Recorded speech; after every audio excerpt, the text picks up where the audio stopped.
welcome to January 2020. Welcome to 2020 already.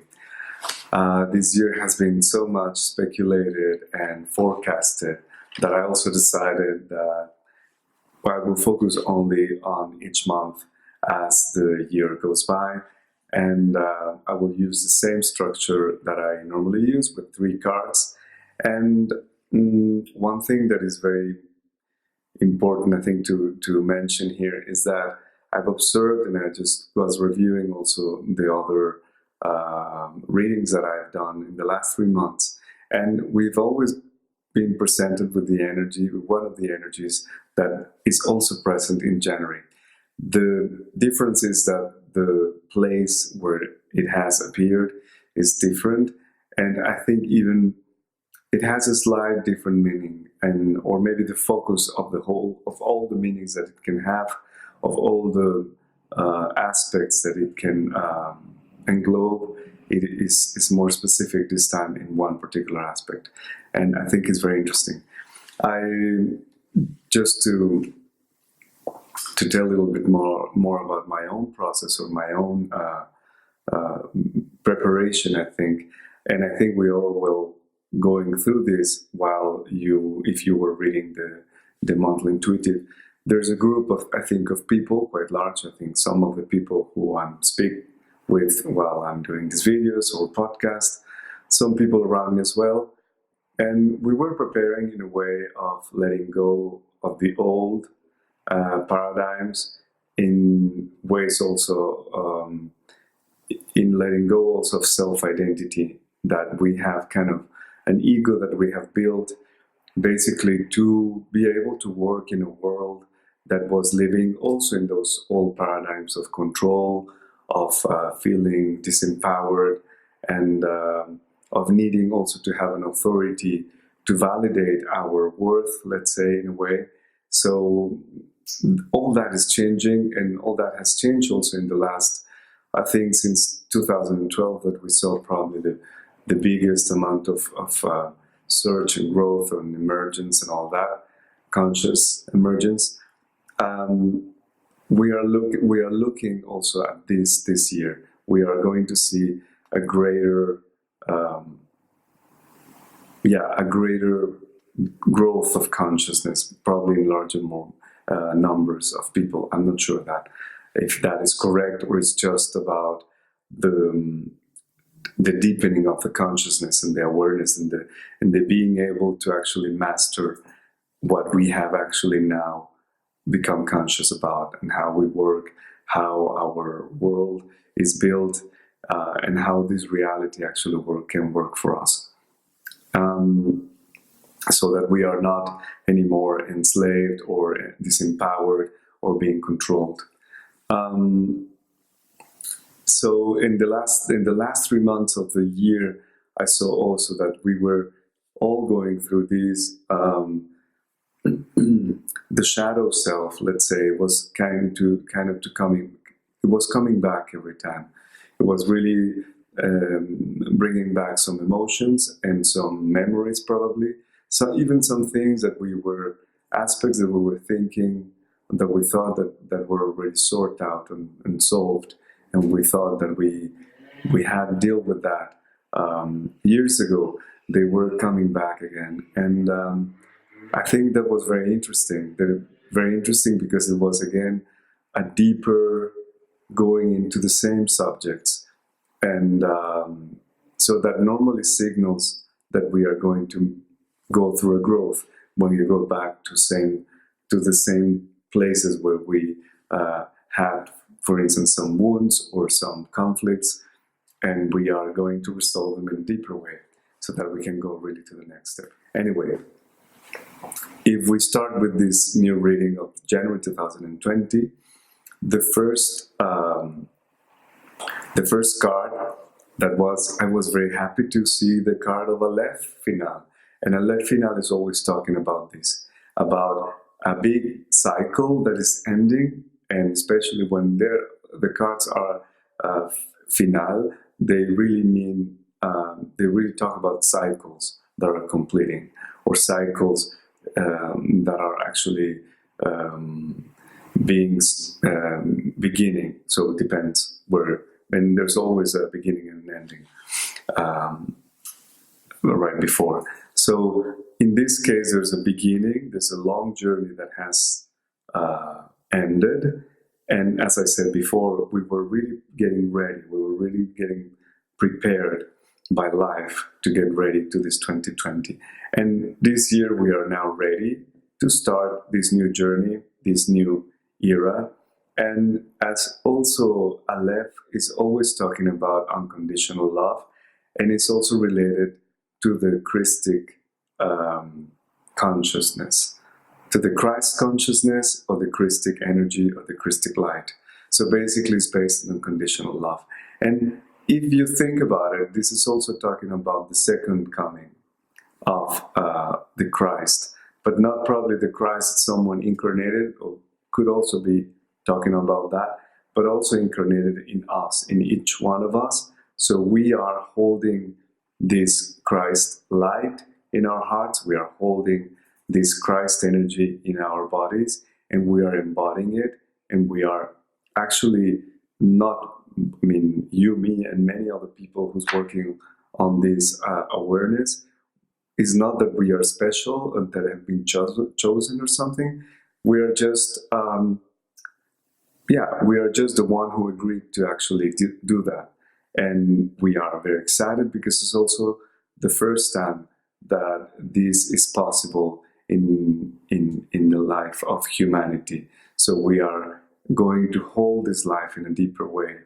And it's really, of course, there are always levels. We are going to be always, there's always be room to more love, to more unconditional love. There's always places to expand. So it's not like this is a definite thing and that is done like once and for all in the history of humanity, because the source is always expanding.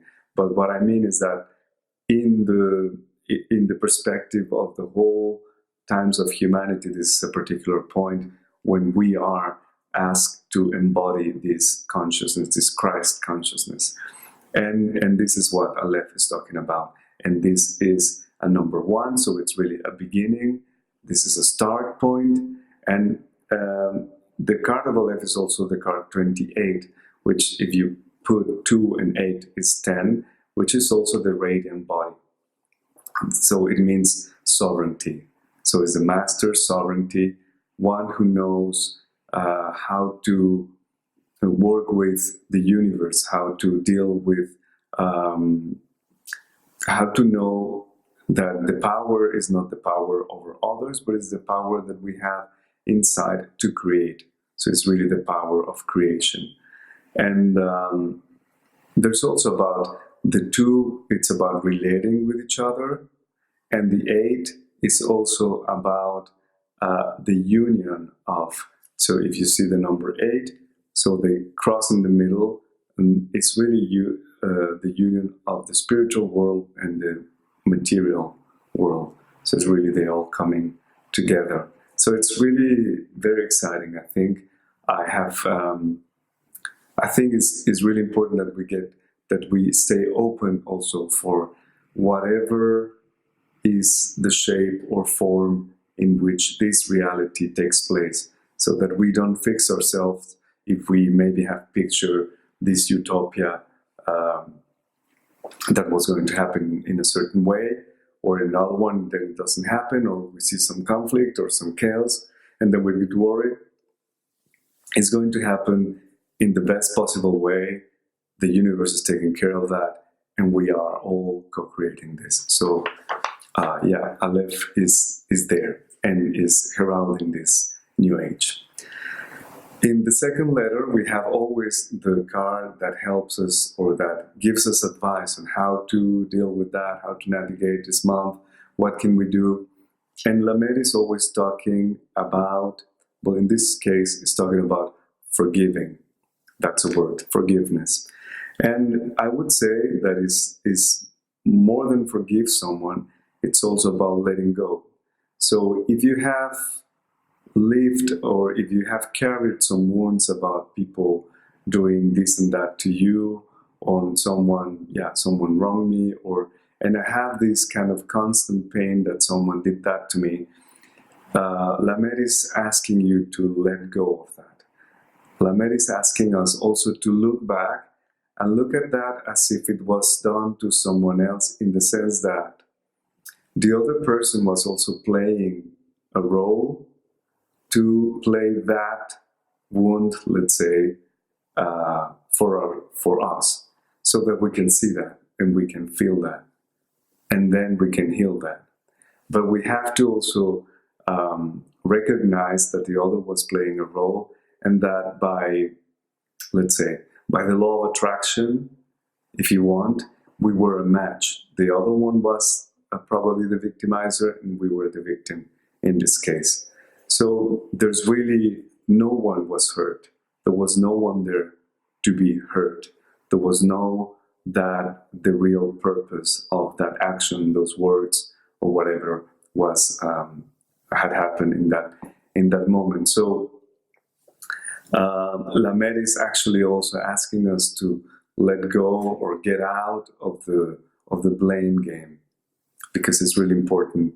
If you see also, if we observe just the TV and just watch a bit of the politics that's going around, everywhere in the world, is not only the US or the UK or Europe or anywhere in the world, there's a lot of blame,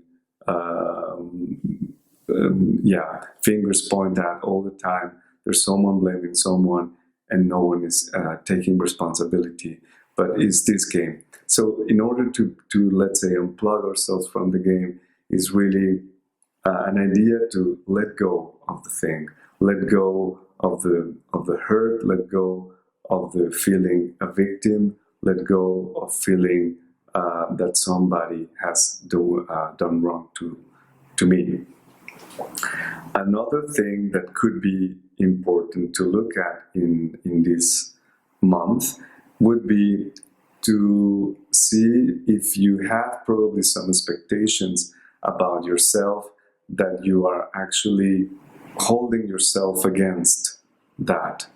So maybe you expect a certain outcome in your life, or you expect it to be in a certain position, in a certain job, with a certain relationship.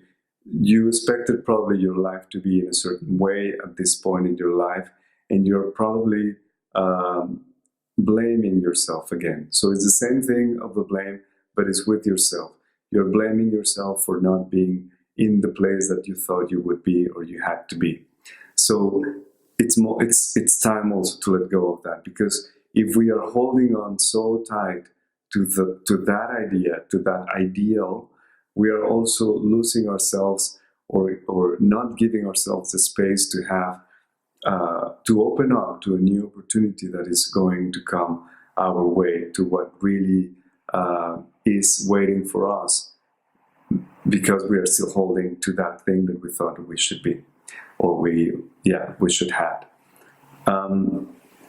So that's another possible meaning of Lamed, where we can look at. And at the end of the month, anyway, it's also this energy of forgiving. It is always about forgiving ourselves in one way or another. It's always about forgiving ourselves, about letting go to the suffering, probably, because at the end, when we are holding someone responsible for our feeling bad, for our not well-being, we are always feeling really bad about that, because it's really not in accordance with what our inner being, with our soul, and it's just holding us really in a very bad place. We kind of took ourselves hostage of that, of ourselves, to putting ourselves in that bad place, in that feeling, and not allowing ourselves to just be free and just be who we are, without all these expectations. So that's really important. The last card that appeared this month is Beth, and Beth is really a very nice card, because actually I see it as a very motherly card, and in this case it means returning home. It is not returning home to the physical place, or to a land, or to a country, or to a flag. where we feel home.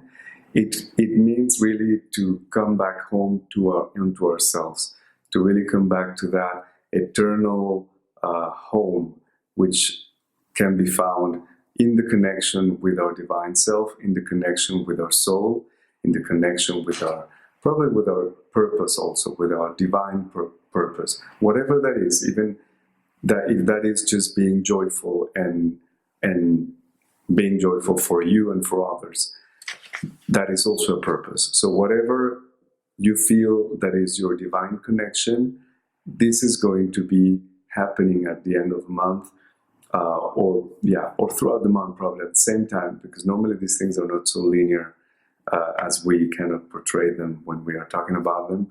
So basically, the energy of Beth is just telling us that at the end of the month or through the month, we will be coming back home to ourselves, into our hearts, just so that we can be at home in a serene and tranquil place as well, in a center place, wherever we are.